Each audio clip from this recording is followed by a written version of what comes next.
Paris, France, 1555.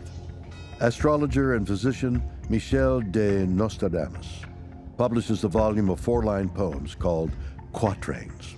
Readers at the time are confused by the author's use of multiple languages, word puzzles, and what was, even then, considered antiquated syntax. But perhaps even more baffling is the volume's title, Les Prophéties, the Prophecies. Nostradamus had become initially famous as an almanac writer. You've got to understand that this is during the time of the printing revolution, and he was one of its first best-selling authors. Then he embarked on a history of the future, which would look at everything up to the year 3797 AD, nearly 1800 years from now, and beyond. The Prophecies was initially met with outright skepticism and derision. Many believed Nostradamus to be either a fraud or mentally ill, possibly both. Likely due to the fact that one of his verses scandalously foretold of a particularly gory death for Henry II, the King of France. Nostradamus made a prediction about Henry II dying in a jousting accident. Quatrain 35 read that a young lion would face the old in traditional combat. He shall be pierced through a gilded cage. 2 wounds made 1. The joust happened exactly as he foretold it. Both men had lions on their shields. Large shards went through the gilded visor of the king. One penetrated his forehead into his brain, the other in between his eye and socket, destroying his eye. And he died of infection of the brain 10 days later, an agonizing death. After the king's death, Nostradamus' reputation as a seer of the future grew rapidly, which was, at the time, not necessarily a good thing. It is well known that Nostradamus concealed the nature of his prophecies, which at that time was very politically incorrect and could have gotten him in a lot of trouble. He would have come into great conflict with the church if he put himself on a pedestal and be like Noah or Moses or people like this. Despite the controversy, the Prophecies eventually became one of the most widely read books in the world. It both astounded and terrified readers with its predictions about dreadful events to come. Is it possible Nostradamus received his prophetic visions because he was in touch with a higher power? It's an interesting theory and could help explain how Nostradamus was able to see and know things that would not happen for centuries, things he was trying to warn us about. 1942.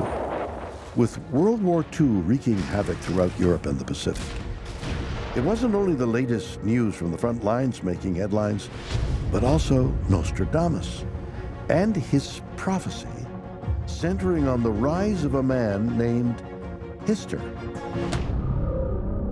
What triggered his international fame was a reference 5 times in his prophecies about a man named Hister with a Gothic S, which has a T cross to it.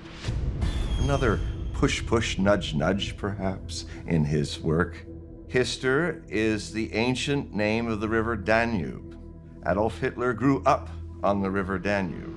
Nostradamus had a pattern of using a place as a person. The river is a code. And the things that are said in the other parts of the prophecies indicate that it's a man. The man who's called the captain of Greater Germany. Guaratuba, Brazil, 1992.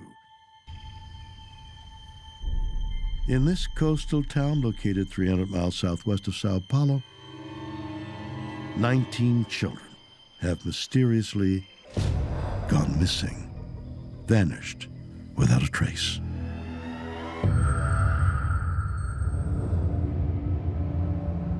What happened in Brazil in the late 1980s and early 1990s was a shock to Brazilian society. People were afraid. They did not know why these disappearances were going on. Todd Lewin, a foreign correspondent for the Associated Press news agency, is assigned to cover the developing situation. This was a major story going on in the country at the time. It was being covered by the major news weeklies. It was in the newspapers every day. I immediately drove to Guaratuba and went straight to the police station for my interview. I walk into the investigator's office, and he looked at me and said, "There's no need to tell me who you are. I know why you're here." As the number of missing children continues to climb, the authorities are unable to identify who or why the children of Guaratuba are being targeted. But then they receive a significant clue when the body of one of the missing children is found in a field near the local sawmill. When these young children were executed, when they were slain, it was done with a skilled hand, indicating that this was a medical person and that they did not act alone. The state in which they found the remains of this young boy indicated to the police there was a madness behind this. The precise incisions, the places of the incisions. This led police to believe that there was a darker purpose here, that perhaps a cult had been involved. Police suspect the owner of the sawmill, a man named Aldo Abaje, who shockingly happens to be the town's mayor. Abaje is soon arrested in connection with the killing and accused of being a cult member, along with 7 other well-regarded members of the community. It was a bit of a shock, but the most chilling thing about this was he'd actually been played by the leader of a satanic cult, a Brazilian woman whose name was Valentina Andrade.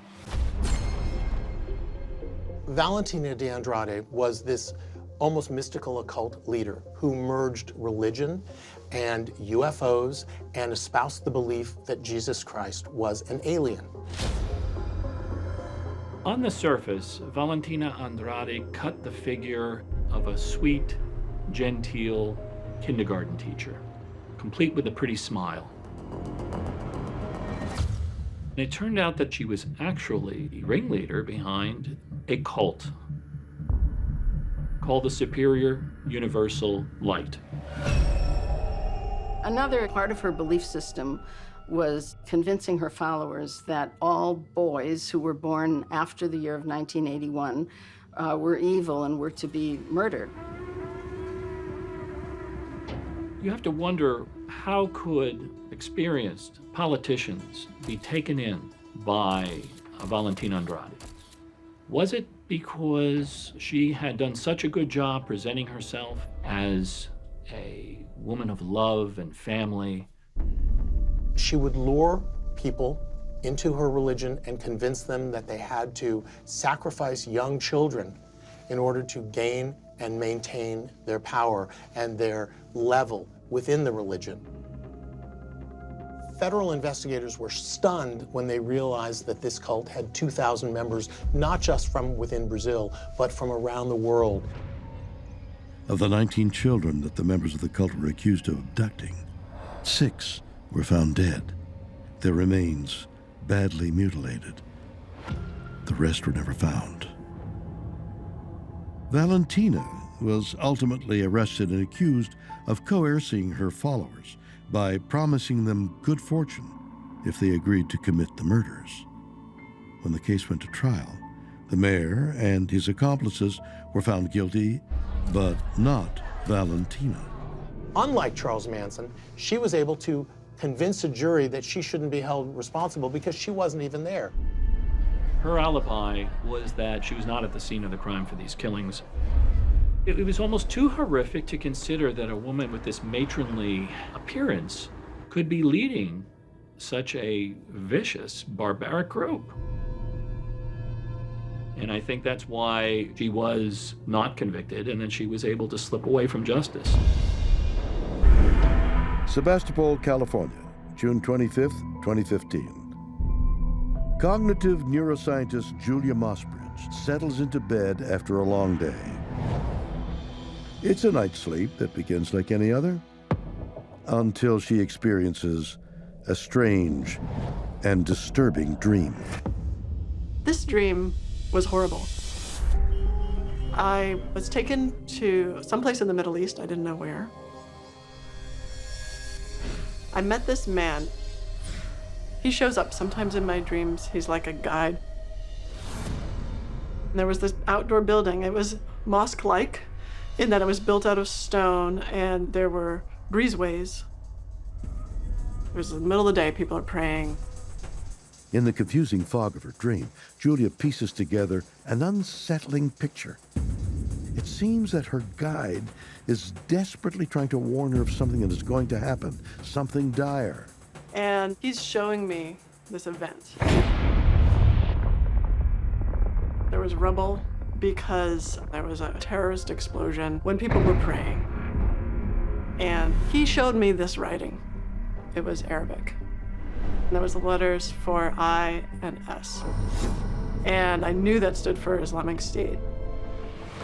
But before she can awaken herself from her nightmare, she realizes he still has one more message to deliver. He called the place we were in Kyak Kyak. Kept saying Kyak Kyak, and I didn't know what that meant. Since I was a kid, I have had precognitive dreams. Usually they're describing an event that happens the next day, the next week, the next month. So when I woke up, I wrote it in my dream journal because that's my habit. I'd never had a precognitive dream of something horrible like that on a major world scale. It shook me. Later in the day, I got the news report of a bombing in Kuwait City, Kuwait. I figured, oh, that was the Kyak Kyak. I had it almost right, but not quite. This happened during noontime prayers. Responsibility was claimed by ISIS, Islamic State. I felt heartbroken because I saw it happen.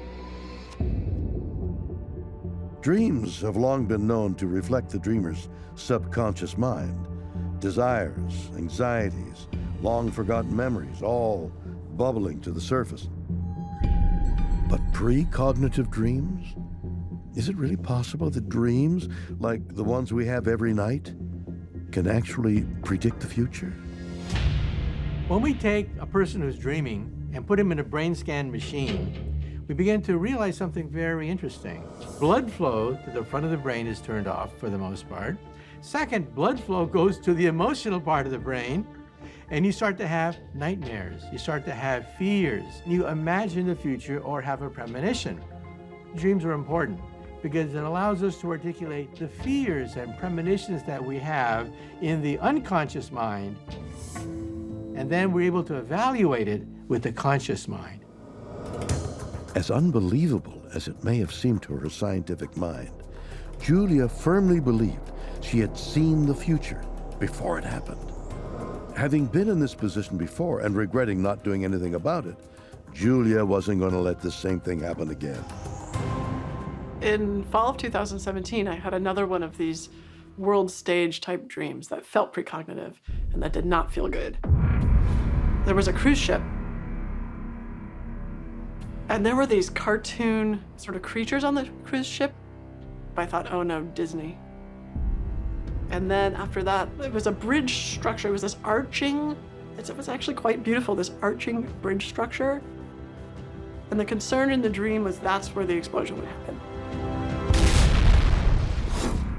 And that scared me. I'd never seen a bridge like that.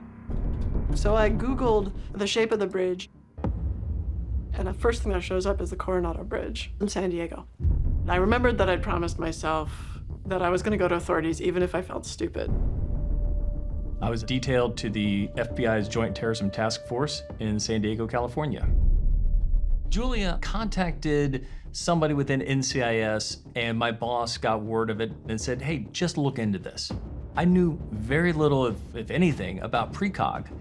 I was curious. I knew from the very second that I started talking to her that there was no ulterior motive. When she gave me the information, she was very specific on the location and the time. She had actionable information and wanted somebody to run with this to prevent something that she saw in a dream. Most cops don't like using information that they can't explain.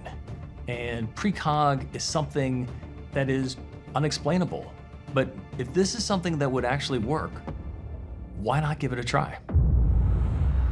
The Coronado Bay Bridge in San Diego is one of the big things that we try to protect, along with all of the Navy assets. There are always threats. We were able to move patrol boats to provide coverage around the bridge.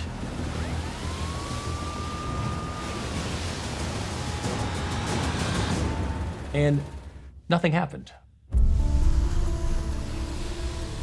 Did nothing happen because there were patrol boats and somebody who was looking to do something nefarious against the bridge basically said, I don't want to be caught? Or was the attack not even going to happen? The simple fact that nothing happened was, in my mind, a win. If you're going to go into this world and use this talent to create data that can be used to prevent something, sometimes it works and sometimes it doesn't, but as long as the bad thing doesn't happen, good.